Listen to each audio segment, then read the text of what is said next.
Pavlenko. C'est un honneur que la Maison-Blanche lui a réservé. Alors non pas Emmanuel Macron en tant que personne, mais au chef de ce vieux pays, d'un vieux continent, ça vous rappelle quelque chose, hein Euh, que l'Amérique prend encore la peine de présenter comme son plus vieil allié, la France. Emmanuel Macron, premier chef d'État reçu au plus haut niveau protocolaire par Joe Biden. Depuis le début de sa présidence, on peut dire qu'il était temps. La présidence Biden, elle est quand même entamée à plus de la moitié. Washington joue l'amitié avec Paris, mais l'amitié, ça demande des preuves, surtout quand ça va mal, et c'est le cas. De la guerre en Ukraine, des sanctions contre la Russie, l'Europe est en effet la grande perdante et l'Amérique la grande gagnante. Alors outre qu'elle amasse une fortune en nous vendant des tonnes d'armes et son gaz liquéfié hors de prix, l'oncle Sam vote des lois qui mêlent progressisme écologique et nationalisme industriel. C'est le fameux Inflation Reduction Act qui fait dire à certains qu'il serait peut-être temps de traiter l'Amérique comme un rival systémique. Ce sont les mots que la Commission européenne emploie pour parler de la Chine. Est-ce bien adapté? Mathieu Bock-Côté est avec nous. Bonjour Mathieu. Bonjour. Louis Osalter, journaliste politique à Marianne. Bonjour Louis. Bonjour Dimitri. Voilà, c'est un peu son fait que Emmanuel Macron entend dire à Joe Biden sur le thème. Vous vous rendez pas compte, mais c'est 370 milliards que vous avez budgété pour les 10 prochaines années dans le but d'attirer les industries du monde entier. C'est un coup de poignard dans le dos de l'industrie européenne, hein.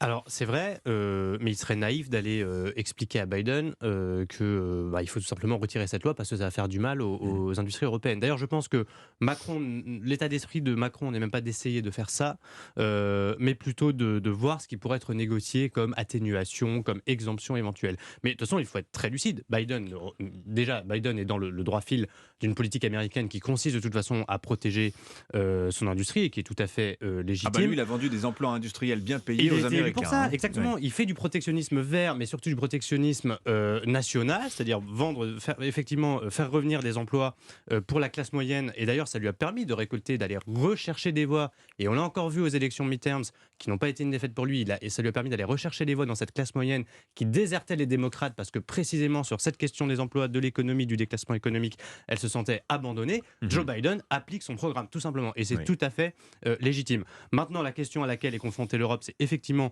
comment l'Union européenne traite les grands blocs qui sont en face, et pas seulement la Chine, les États-Unis aussi. Et là, le problème, on arrive dans les sempiternels désaccords idéologiques, parce que c'est de l'idéologie. Le rapport au libre-échange, au commerce international entre l'Allemagne et les Pays-Bas d'un côté, la France de l'autre, c'est une querelle éternelle au sein de l'Union européenne et qui n'est pas du tout résolue. Peut-être que les 369 milliards de Biden vont faire bouger les Allemands. Ça, c'est l'espoir de Macron. Je précise quand même, ça a l'air d'être un très très gros plan. Non, à l'échelle des américaines, sur 370 milliards sur 10 ans, c'est un petit plan. Beaucoup. Enfin, les effets sont importants. Mathieu Bock-Côté, l'Amérique doit-on la regarder comme un rival systémique? Je sais que c'est une question qui vous inspire.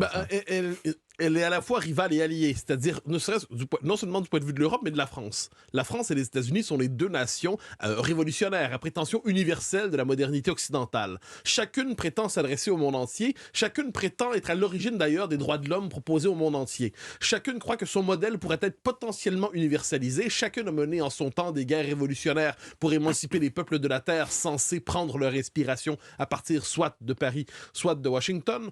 Donc on est devant deux nations qui ont cette prétention universelle.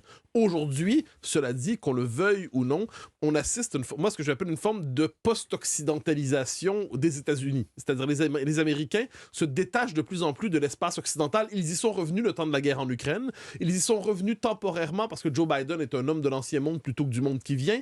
Mais fondamentalement, les Américains se projettent pour le prochain siècle en Asie, davantage qu'en Europe. Ils traitent l'Europe à la manière du vieil allié quelquefois incommodant, du vieil allié un peu embêtant, du vieil allié néanmoins, parce que ça permet, on le voit avec la guerre en Ukraine en ce moment, ça permet de tenir tête à la Russie qui demeure et ensuite à la Chine demain. Cela dit, il existe un intérêt national américain et les Américains gouvernent en fonction de leur intérêt national.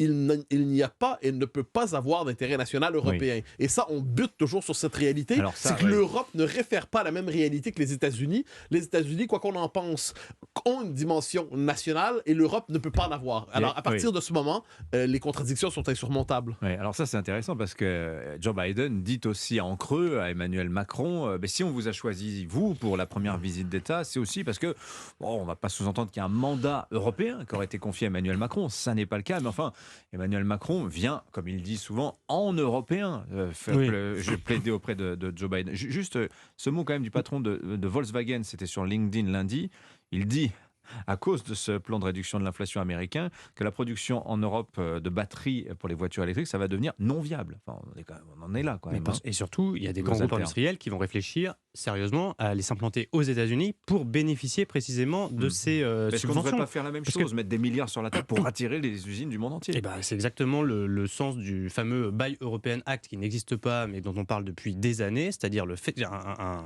règlement qui consisterait à encourager les industries européennes et à faire enfin du protectionnisme climatique, exactement ce que fait Biden, mais à l'échelle européenne. Mais comme l'a dit Mathieu, effectivement, il y a pas de, on ne distingue pas un intérêt général commun On va en européen. faire, hein. La taxe carbone aux frontières de Si l'Union, elle se fait, parce que c'est pour du l'instant, protectionnisme. elle est dans les tuyaux, mais pour l'instant, vu les procédures de législation dans l'Union européenne et les désaccords entre pays, c'est pas encore abouti. Et puis il y a quand même dans cette visite, et là je reviens à ce que disait Mathieu sur la relation transatlantique, on a quand même le sentiment, avec tout cet apparat, d'un aspect plus folklorique que stratégique. Ouais. C'est-à-dire que effectivement, Joe Biden, qui est porté sur l'Europe, qui est francophile, je crois, enfin qui connaît l'histoire de la relation transatlantique entre Européens et Américains, conserve encore ce lien avec l'Europe qui lui fait accueillir aujourd'hui Emmanuel Macron avec le dîner officiel et toute la suite. Mais effectivement, on a l'impression que la lumière s'éteint un petit peu sur cette relation-là, que ça reste notre histoire et que donc c'est cultivé comme tel des deux côtés de l'Atlantique, Oui. mais que stratégiquement, les États-Unis sont entrés dans cette guerre systémique, cette nouvelle guerre froide avec la Chine, et que l'Europe risque l'effacement mondial, notamment à cause de cela. Mathieu Ben, Bocoté. simple référence historique, si vous me permettez. Début des années 90, il y a un grand débat sur l'état de la conscience historique américaine aux États-Unis. Les Américains se voyaient traditionnellement comme l'expression en Amérique de la civilisation occidentale. Bon. Et là, il y a une mise à jour dans tout un débat, un équivalent d'un débat sur le roman national en France, mais aux États-Unis. Et le point d'aboutissement de ça, c'est qu'on dit finalement les États-Unis doivent se voir non plus comme l'expression de la civilisation occidentale en Amérique, mais comme au croisement de plusieurs civilisations et de plusieurs peuples à la naissance d'une nouvelle civilisation qui a une vocation mondiale. Donc on ne se sent plus de dette, de Ben, responsabilité c'est- envers le grand-père européen. C'est ce qu'on ça a appelé dans les années 90 la faille atlantique. Et elle ne fait que se creuser, à la fois pour des raisons démographiques, culturelles, géopolitiques. Donc, ce qui fait que l'Europe continue de voir à l'Amérique son enfant. Et quant à l'Amérique, elle voit l'Europe à la manière d'un élément de la famille un peu lointain, mais un peu agaçant quand même, qui ne cesse de réclamer une relation particulière qu'on veut bien lui accorder de manière folklorique, mais certainement pas dans les faits. Et ça, je pense que c'est la part inavouable pour les Européens, quelquefois. Et on peut se dire que finalement, l'Occident, aujourd'hui, reflue en Europe. Hein, c'est la fin du grand cycle de 1492 à aujourd'hui. Aujourd'hui, l'Occident se confond avec l'Europe et l'Amérique devient autre chose. Donc, pour conclure, Louis Osalter, on entre donc dans une ère de protectionnisme. Ça ne se réglera pas devant l'OMC qui est complètement paralysé.